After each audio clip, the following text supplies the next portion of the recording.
Assalamualaikum warahmatullahi wabarakatuh. Halo semuanya, perkenalkan nama saya Alia Nur Adijah dengan NIM 124403006 dari program studi manajemen dakwah Fakultas Dakwah dan Komunikasi Universitas Islam Negeri Sunan Gunung Jati Bandung. Pada video ini saya akan menyampaikan 10 pertanyaan dari total 50 pertanyaan yang telah diberikan dosen pengampu mata kuliah ilmu komunikasi sebagian tugas ujian akhir semester. Jawaban yang saya berikan merupakan hasil dari pemahaman saya selama mengikuti perkuliahan. Tanpa berlama-lama, berikut adalah jawaban saya untuk 10 pertanyaan tersebut. Jadi, komunikasi itu bukan sekedar ngobrol atau saling bertukar kata. Menurut Shannon dan Weaver, komunikasi adalah proses saat kita menyampaikan pesan kepada orang lain dengan tujuan memengaruhi cara berpikir atau bahkan tindakannya. Jadi, ada maksud yang jelas di balik proses menyampaikan pesan. Nah, adapun salah satu alasan kenapa komunikasi disebut sebagai interaksi adalah karena di dalamnya terdapat proses timbal balik. Ketika kita berbicara, biasanya akan ada respon dari lawan bicara. Proses saling memberi dan menerima respon inilah yang menjadi ciri khas interaksi komunikasi. Nah, adapun contohnya yang bisa kita lihat dalam konteks perkuliahan. Saat dosen menyampaikan materi kepada mahasiswa, itu bukan sekadar kegiatan berbicara satu arah.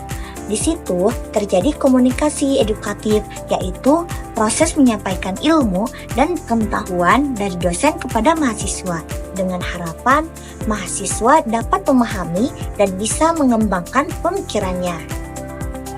Tapi komunikasi tidak selalu bersifat formal atau serius.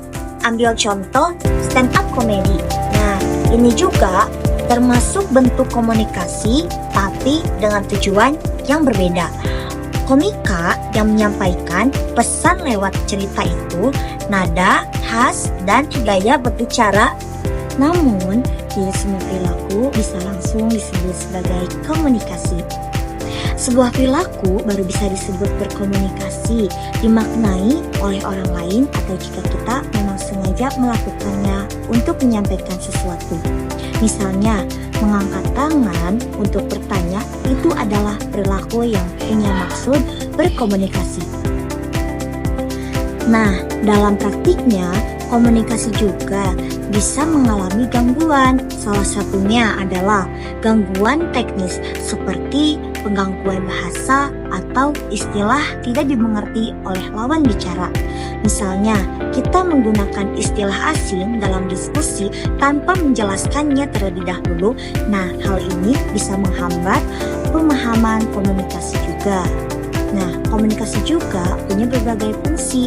Salah satunya adalah fungsi instrumental, yaitu fungsi yang membantu kita menafsirkan atau memahami suatu peristiwa bukan sekedar mengetahui fakta.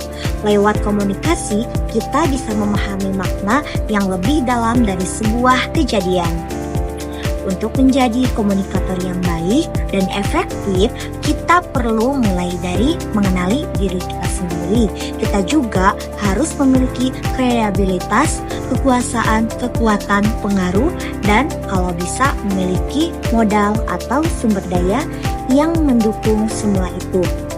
Akan memperkuat pesan yang kita sampaikan dan membuat komunikasi kita lebih meyakinkan.